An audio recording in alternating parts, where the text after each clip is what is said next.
비트코인 연구소. 오늘의 빨간 약 드시죠?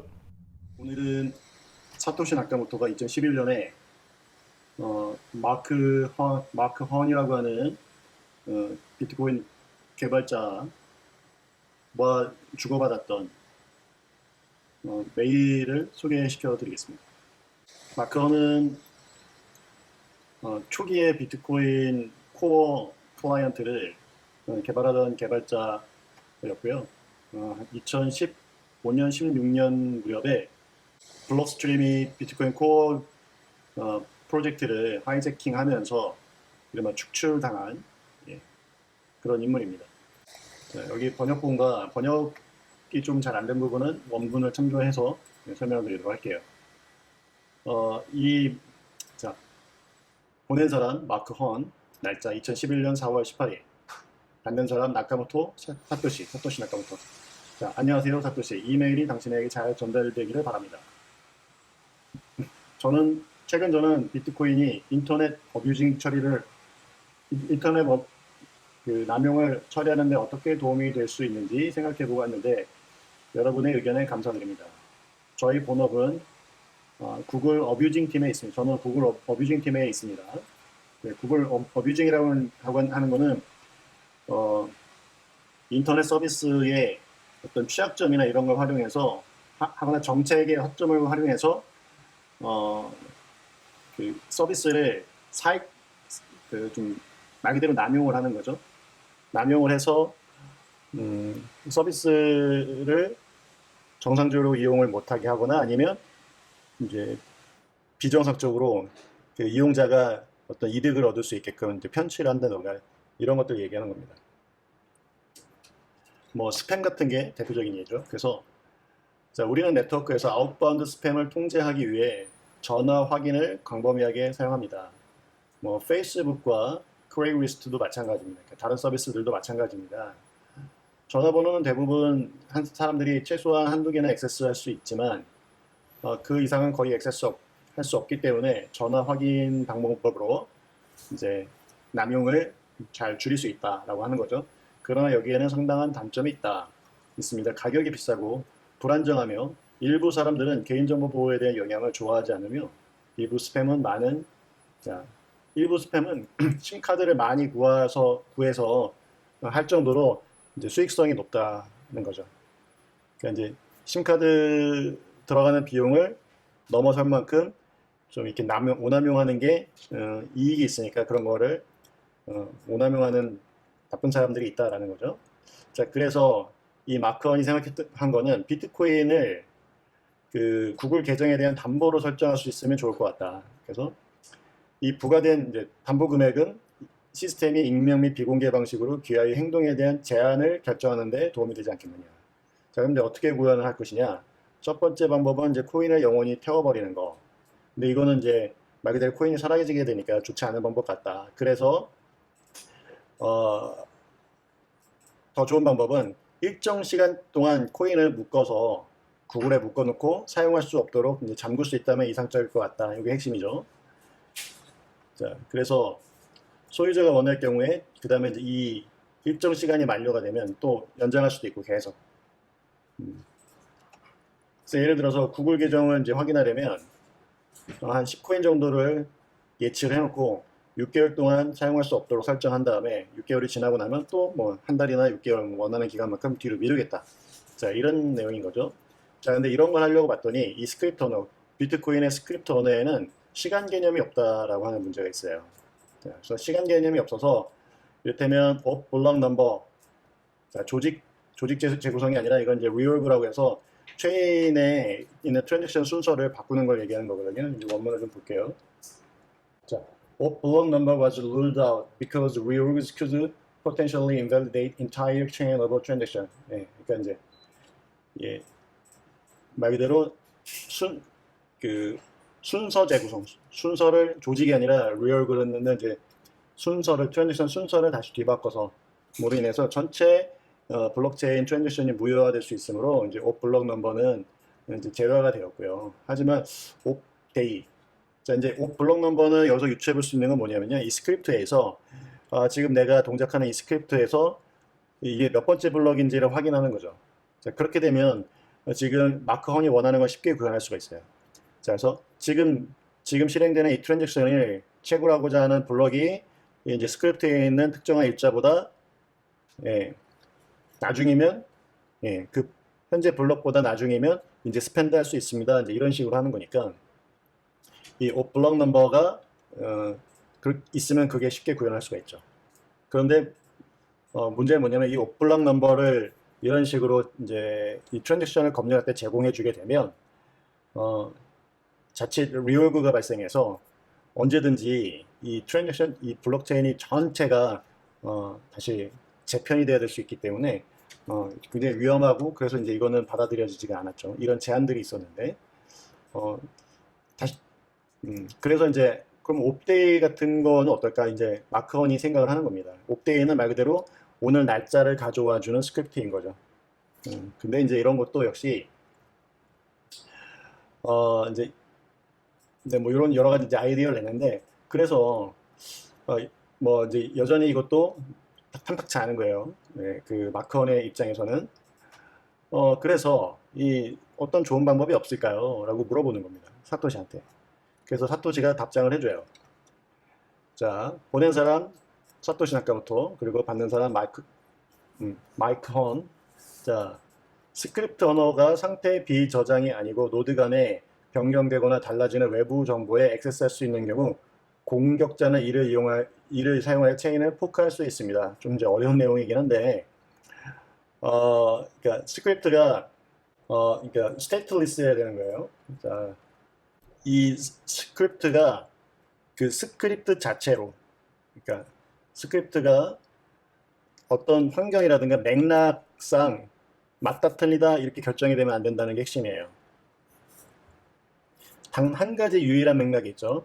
뭐냐면 순서인데 그 순서는 이중지불이 되었을 때 먼저 발생한 스크립트가 참이다라고 하는 것 외에 어떤 스크립트에서 그 환경적으로 이 스크립트에서 날짜나 시간은 변경이 될 수 있는 거지 않습니까?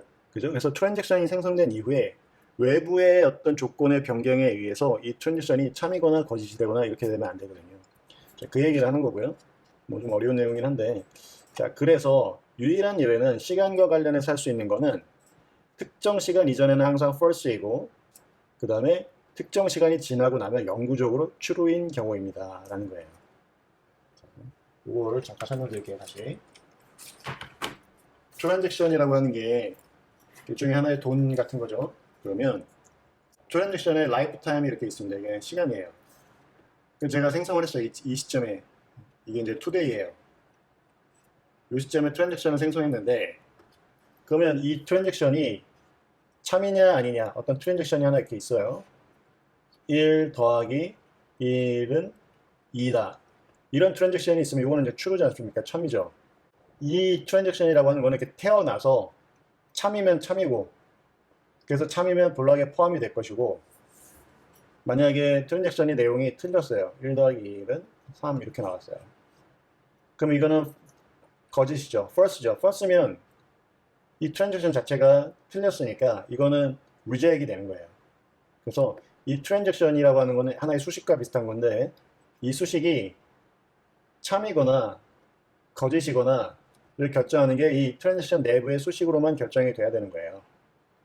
그렇지 않고 만약에 여기에 외부의 어떤 변수값이 들어오게 된다라고 했을 때는 이 트랜잭션이 이때는 참이었다가 또 이때는 false였다가 이때는 참이었다가 그러니까 오늘은 참이고 내일은 tomorrow는 거짓이었다가 또 그 다음날은 참이고 이래버리면 안 된다는 거죠. 블록에 한번 포함이 되었는데 포함된 상태에서 값이 true였다, false였다 이렇게 변경이 되면 안 되겠죠. 즉 외부에서 변경되는 변수가 여기 개입을 하면 안 된다는 게 핵심이에요. 자, 그런데 유일한 예외는 뭐가 있을까요? true, false로 왔다 갔다 하는 게 아니라 특정 시점에까지는 false였다가 특정 시점 이후에는 그냥 한 번 true면 영원히 true. 자, 유일한 예외는 이러는 거라는 거예요. 이게 이제 특정 타임 t가 있습니다. 이게 이제 미래의 어떤 시점이고요. 지금 이 시점이 여기가 today, 오늘. 여기가 오늘이에요. 자, 오늘 트랜잭션을 만들었는데 미래의 어느 날까지는 요 시간까지는 이 트랜잭션이 false예요. 그래서 어떻게 된다? 노드 채굴자들이 이 트랜잭션을 받아주지 않습니다. 그러면 이 트랜잭션은 false니까 어떻게 하죠? 작성한 사람, 이 트랜잭션에 대해서 관심을 갖고 있는 당사자 앨리스와 밤만 들고 있어요. 그러다가 이 일정한 시간이 지나고 나면 이 트랜잭션은 이제는 true로 바뀝니다. 그렇기 때문에 마이너들한테 브로드캐스팅을 했을 때 마이너들이 이거는 true니까 이제 받아주죠. 자, 이때 이 시간을 가리키는 게 n락타임이에요. 그래서 비트코인에는 이 n락타임이라고 하는 아주 중요한 설정이 값이 기본 설정 값으로 들어가 있다라는 겁니다. 그 얘기라는 거예요. 유일한 예외는 자, 그래서 이게 n락타임 유일한 예외는 특정 시간 이전에는 false이고, 그죠? 그 다음에 그 이후에는 영구적으로 true인 n락타임인 경우다. 자, 한번 true가 되면 영원히 true이기 때문에 블럭에 포함되고 다시 빼야 된다거나 리올그를 해야 된다던가 이런 이슈가 생기지 않겠죠? 자, 그래서 이 n락타임을 이용해서 마이컨이 원했던 걸 구현하려면 이렇게 하면 됩니다 라고 설명을 해주는 거예요. 자, 구글이라고 하는 회사는 신뢰할 수 있으므로 사용자가 구글에 토큰 보증금을 지불하고 계정을 해지할 때 구글에서 이를 상환할 수는 없나요? 라고 물어봤는데 당연히 가능하겠죠. 신뢰할 수 있으니까. 하지만 그보다 더 좋은 방법이 있습니다. n락타임을 이용하면 그보다 더 좋은 방법으로 할 수 있어요 라고 사토시가 가르쳐 주는 거예요. 자, 그래서 어떻게 하느냐, 먼저 구글이 자, 트랜잭션 1이랑 트랜잭션 2개를 만들 건데 이거 그냥 설명드릴게요. 예. 사용자의 트랜잭션 1은 구글과 사용자 모두의 서명이 필요한 스크립트로 예, 토큰을 보냅니다. 비용을 지불합니다. 이게 토큰을 보낸다는 뜻입니다. 자, 그래서 트랜잭션 1이 트랜잭션 1이 어디다 보내냐면 트랜잭션 1은 코인이 있어요. 이 코인을 사용자 앨리스라고 할게요. 앨리스랑 구글이 함께 서명해야 되는 앨리스와 구글의 공동 어드레스, 그러니까 공동 주소.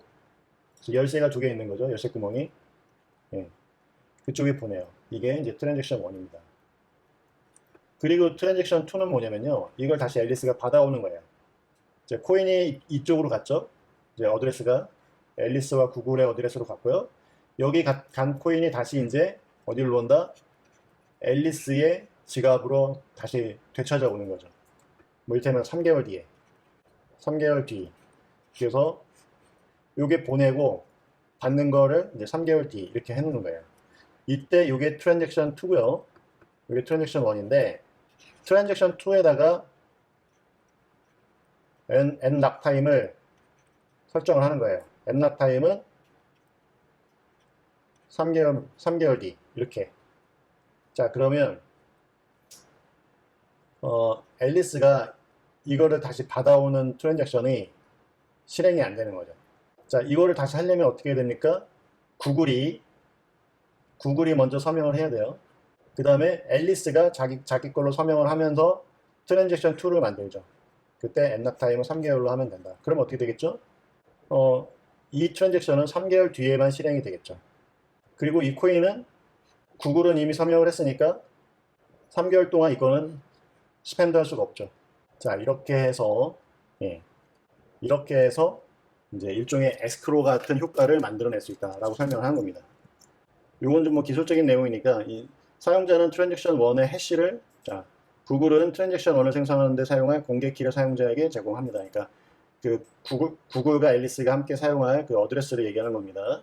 사용자는 트랜잭션 1을 개인적으로 생성하지만 아직 브로드캐스트하지 않습니다. 네. 그리고 사용자는 트랜잭션 1의 해시를 구글에게 제공. 이건 이제 트랜잭션 1의 해시는 트랜잭션 아이디가 되는 거죠. 그래서 그 사용하는 코인을 구글이 식별할 수 있게끔 그걸 해주는 거고요.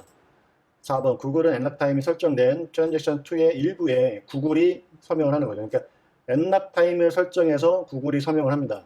만약에 구글이 n락타임을 설정하지 않은 채로 서명하면 앨리스가 당장 그냥 다시 받아올 수가 있죠. 근데 구글이 n락타임을 설정해서 3개월 뒤로 설정한 다음에 서명을 해, 자기 서명을 해요. 그러면 앨리스가 지금 서명을 하더라도 지금은 당장 이거 코인을 못 가져오는 거죠.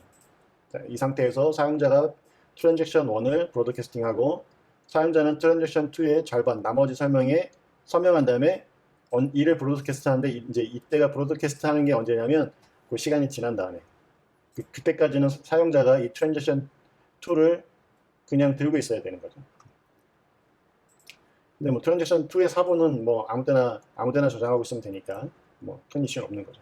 자, 이러한 단계를 통해 사용자는 트랜잭션 1을 브로드캐스트 하기 전에 이미 구글이 서명한 트랜잭션 2의 절반을 보유하고 있으므로 어떤 거래에 돈을 서명할지 확신할 수 있습니다. 그렇죠. 이런 계약을 안전하게 체결하기 위한 일반적인 패턴입니다. 자, 요게 락을 설정하는 거 외에도 사실은 어떤 물건을 거래할 때도 마찬가지죠. 물건을 거래할 때도 여러 가지 조건을 걸어서 이렇게 단순히 일방적으로 한 계좌에서 다른 계정으로 한 어드레스에서 한 주소에서 다른 어드레스로 일반적으로 그냥 단방향으로 비트코인을 이유도 없이 그냥 쏘는 개념이 아니라 이렇게 니고시에이션을 해야 되는 거죠. 니고시에이션 하는 과정에서 주고받는 트랜잭션이 그러니까 트랜잭션 자체를 구글과 엘릭스가 미완성된 트랜잭션을 핑퐁 이렇게 치면서 그 양식을 채워 나가는 거예요. 이렇게 채워 나가다가 맨 마지막에 경우에 따라 지금 예제가 된 거는 두 개의 트랜잭션을 브로드캐스팅 하는 거고 경우에 따라서는 최종본만 트랜잭션 하는 사례도 있을 수 있습니다. 그러니까 지금 이렇게 생각하는 블록체인은 하나도 없죠. 애초에 비트코인은 이렇게 쓰는 것입니다 라고 하는 게 2011년도에 이미 사토시가 이렇게 메일을 통해서 얘기해주고 있다라는 거죠. 자, 그래서 이는 계약을 안전하게 체결하기 위한 일반적인 패턴입니다. 트랜잭션 2가 먼저 준비되어 당사자들이 지불할 금액을 알 수 있습니다. 트랜잭션 1은 돈을 잠그고 트랜잭션 2에 할당하도록 브로드캐스팅 됩니다. 즉 모든 당사자는 그룹의 만장일치로 제어되는 풀에 돈을 할당하지만 먼저 그룹은 이미 기본 계약에 서명을 했습니다. 돈을 가지고 취할 조치 또는 마지막 서명을 추가하여 당사자가 완료할 수 있는 여러 가지 옵션에 부분적으로 서명할 수 있습니다. 자, 이제 요걸 이제 멀티시그라고 하는 겁니다. 멀티시그. 그러니까 여러 당사자가 하나의 트랜잭션에 이제 각각 서명을 해야지 그 트랜잭션의 락을 풀 수 있는 그 유택수의 락을 풀 수 있는 거를 이제 멀티시그라고 하는 거고요. 요건 이제 그렇게 공동으로 서명하는 건 이제 그 멀티시그 기술을 이용하면 되겠죠. 자, 상호 합의에 따라서 당사자들은 언제든지 돈을 즉시 해제하는 다른 버전의 트랜잭션 2로 작성할 수 있습니다. 이제 이건 무슨 얘기냐면요. 아까 엔락 타임을 걸었잖아요. 트랜잭션 2가. 트랜잭션 2가 여기 엔락 타임을 걸었는데 구글과 앨리스가 이제 그냥 구글에서 서비스를 해제하고 당장 이걸 돌려받고 싶어요. 당장. 3개월이 안 지났는데 그때는 다시 돌려받을 수 있다는 거죠. 어떻게 한다?